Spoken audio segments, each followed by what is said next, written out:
नमस्कार, आप देख रहे हैं संसद टीवी का विशेष कार्यक्रम नेशनल इवेंट्स और मैं हूं आपके साथ अर्चना मिश्रा।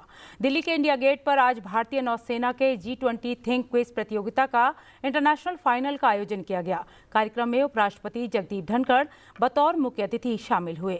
G20 थिंक के इंटरनेशनल कैटेगरी में कुल 23 इंटरनेशनल टीमों ने हिस्सा लिया। उपराष्ट्रपति ने विजेताओं को सम्मानित किया। इस मौके पर उपराष्ट्रपति ने कहा कि ऐसे कार्यक्रमों के आयोजन से G20 के देशों में आपसी सहभागिता बढ़ी है। उन्होंने कहा कि इससे लोगों के बीच संपर्क भी बढ़ा है। उपराष्ट्रपति ने कहा कि भारत में G20 का आयोजन कई मायनों में यूनिक रहा। It has contributed in strengthening the bridges of friendship with G20 partners. Imagine the kind of body language they emanated when they came on the screen. I was absolutely charmed by their dress. I inquired about it. All of them felt at home, away from their home, in the land of culture that is our Bharat.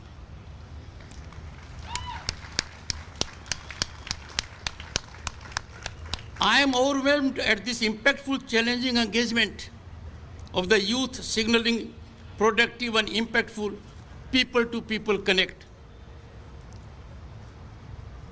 Globally, people-to-people connect is highly impactful, goes a long way in securing harmony and peace in the world.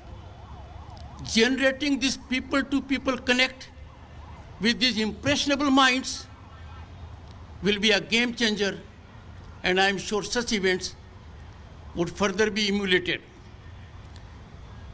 The innovative event G20 Thinku has imparted unique, and friends, it is unique in several ways. The way it has been conducted, the way there has been exposure of participants to every nook and corner of this country and the culture of this nation. Stimulating intellectual experience to thousands of young minds on both a national and international scale. There is no substitute to experiential learning. Experience is all important. Faced with experience, we carry indelible imprint of it. उपराष्ट्रपति ने कहा कि भारत की सभ्यता हजारों साल पुरानी है। उन्होंने कहा कि यही वजह है कि शिखर सम्मेलन में वसुधैव कुटुंबकम की थीम पर ही वन अर्थ, वन फैमिली और वन फ्यूचर रखा गया। कार्यक्रम में दुनिया भर के उभरते टैलेंट की भागीदारी हुई, जिसका उद्देश्य G20 साथियों के साथ दोस्ती गहरी करना और प्रतिभागियों को भारत के कल्चर और सांस्कृतिक विरासत से जोड़ना रहा। We are a civilization unrivaled in the world, with thousands of years of ethos, and this was most significantly, impactfully reflected when we had G20 events all over the country for about a year. And the concept is, world is one family. This nation, Bharat, has always subscribed to this sublime principle. And in such a perspective, it is in sync with the G20 theme. And the theme carries a message to the entire world of peace, prosperity, and happiness. And the theme is one earth, one family, one future.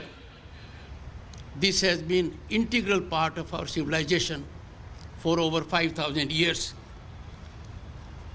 Credit goes to all the stakeholders for making this resounding success with seamless management, and there have been no fault lines. The national round saw participation of over 11,000 schools, where students from class 9 to 12 or equivalent participated. Their wit was tested. Look at the figure. More than 11,000 schools from every part of the country participated. It was a keen, intense competition. DAV Public School Gurugram emerged as the winner, and we had the occasion to see them performing here also excellently by getting a slot in the midline. बढ़ते हैं अगली खबर की ओर। प्रधानमंत्री नरेंद्र मोदी आज मथुरा में संत मीराबाई की 525वीं जयंती के अवसर पर आयोजित कार्यक्रम में शामिल हुए। इस मौके पर प्रधानमंत्री ने संत मीराबाई के सम्मान में एक स्मारक डाक टिकट और एक स्मारक सिक्का भी जारी किया। इस मौके पर प्रधानमंत्री ने कहा कि संत मीराबाई का 525वां जन्मोत्सव केवल एक संत का जन्मोत्सव नहीं है, ये भारत की एक संपूर्ण संस्कृति का उत्सव है। ये प्रेम परंपरा का उत्सव है। ये उत्सव नर और नारायण में, जीव और शिव में, भक्त और भगवान में अभेद मनाने वाले विचार का भी उत्सव है। प्रधानमंत्री ने कहा कि राजस्थान से आकर मथुरा वृंदावन में प्रेम की धारा बहाने वाली संत मीराबाई जी ने भी अपना अंतिम जीवन द्वारका में ही बिताया था। मीरा की भक्ति बिना वृंदावन पूरी नहीं होती। यहाँ वही आता है जहाँ श्री कृष्ण और श्री जी बुलाते हैं। ये कोई साधारण धरती नहीं है। ये ब्रज तो हमारे श्यामा श्यामजू का अपना धाम है। ब्रज लाल जी और लाडली जी के प्रेम का साक्षात अवतार है। ये ब्रज ही है जिसकी रज भी पूरे संसार में पूजनीय है। ब्रज की रज रज में राधा रानी रमी हुई है। यहाँ के कण कण में कृष्ण समाये हुए हैं। और इसलिए हमारे ग्रंथों में कहा गया है, सप्त द्वीपेषु यत् तीर्थ भ्रमणात् च यत् फलम प्राप्यते च अधिकम तस्मात् मथुरा भ्रमणीयते। अर्थात विश्व की सभी तीर्थ यात्राओं का जो लाभ होता है, उससे भी ज्यादा लाभ अकेले मथुरा और ब्रज की यात्रा से ही मिल जाता है। आज ब्रज रज महोत्सव और संत मीराबाई जी की 525वीं जन्म जयंती समारोह के जरिए मुझे एक बार फिर ब्रज में आप सबके बीच आने का अवसर मिला है। मैं दिव्य ब्रज के स्वामी भगवान कृष्ण और राधा रानी को पूर्ण समर्पण भाव से प्रणाम करता हूं। मैं मीराबाई जी के चरणों में भी नमन करते हुए ब्रज के सभी संतों को प्रणाम करता हूं। प्रधानमंत्री नरेंद्र मोदी ने कहा कि हमारा भारत हमेशा से नारी शक्ति का पूजन करने वाला देश रहा है। संत मीराबाई ने उस कालखंड में समाज को जो राह दिखाई, उसकी उस समय में सबसे ज्यादा जरूरत थी। उन्होंने कहा कि भारत के ऐसे मुश्किल समय में मीराबाई जैसी संत ने दिखाया कि नारी का आत्मबल पूरे संसार को दिशा देने का सामर्थ्य रखता है। इस महोत्सव में अभी मुझे संत मीराबाई के नाम पर स्मारक सिक्का और टिकट जारी करने का सौभाग्य प्राप्त हुआ है। मीराबाई राजस्थान की उस वीर भूमि में जन्मी थी जिसने देश के सम्मान और संस्कृति के लिए असीम बलिदान दिए हैं। 84 कोस का ये ब्रजमंडल खुद भी यूपी और राजस्थान को जोड़कर बनता है। मीराबाई ने भक्ति और अध्यात्म की अमृत धारा बहाकर भारत की चेतना को सिंचा था। मीराबाई ने भक्ति, समर्पण और श्रद्धा को बहुत ही आसान भाषा, सहज रूप से समझाया था। मीरा के प्रभु गिरधर नागर सहज मिले अविनाशी रे। उनकी श्रद्धा में आयोजित ये कार्यक्रम हमें भारत की भक्ति के साथ साथ भारत के शौर्य और बलिदान की भी याद दिलाता है। मीराबाई के परिवार ने और राजस्थान ने उस समय अपना सब कुछ झोंक दिया था। हमारी आस्था के केंद्रों की रक्षा के लिए राजस्थान और देश के लोग दीवार बनकर खड़े रहे ताकि भारत की आत्मा को, भारत की चेतना को सुरक्षित रखा जा सके।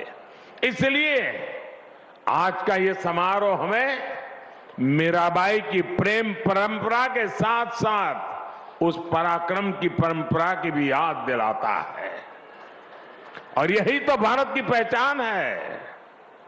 हम एक ही कृष्ण में बांसुरी बजाते कर्ण कान्हा को भी देखते हैं और सुदर्शन चक्रधारी वासुदेव के भी दर्शन करते हैं। मेरे परिवारजनों, हमारा भारत हमेशा से नारी शक्ति का पूजन करने वाला देश रहा है। ये बात ब्रजवासियों से बेहतर और कौन समझ सकता है।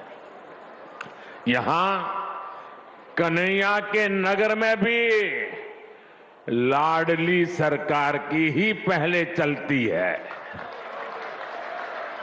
यहां संबोधन, संवाद, सम्मान सब कुछ राधे राधे कहकर ही होता है। कृष्ण के पहले भी जब राधा लगता है तब उनका नाम पूरा होता है। इसलिए हमारे देश में महिलाओं ने हमेशा जिम्मेदारियां भी उठाई हैं और समाज का लगातार मार्गदर्शन भी किया है। इससे पहले प्रधानमंत्री नरेंद्र मोदी ने मथुरा के श्री कृष्ण जन्मभूमि मंदिर में पूजा अर्चना की।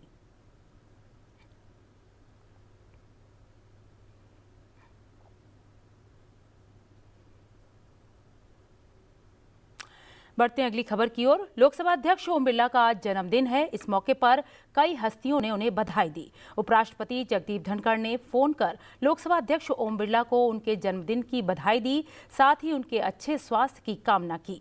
प्रधानमंत्री नरेंद्र मोदी ने लोकसभा अध्यक्ष ओम बिरला को उनके जन्मदिन पर बधाई देते हुए संसदीय लोकतंत्र को और मजबूत करने के उनके प्रयासों की सराहना की। प्रधानमंत्री ने अपने संदेश में कहा कि लोकसभा के पीठासीन अधिकारी के रूप में उन्होंने हमेशा यह सुनिश्चित करने पर ध्यान केंद्रित किया कि युवा सांसदों और महिला सांसदों को बोलने और संसदीय विमर्श की परिपाटी को समृद्ध करने का अवसर मिले। यह वर्ष उनके लिए अच्छा स्वास्थ्य, खुशी और उनके सभी प्रयासों में निरंतर सफलता लाए।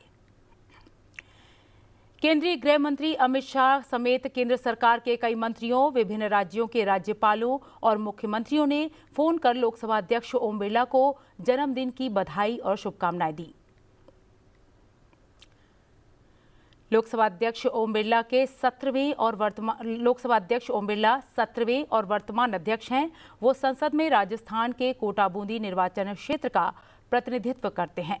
उनका जन्म आज ही के दिन 1962 में हुआ था। तो फिलहाल हमारे विशेष कार्यक्रम नेशनल इवेंट्स में इतना ही। आप देखते रहिए संसद टीवी। नमस्कार।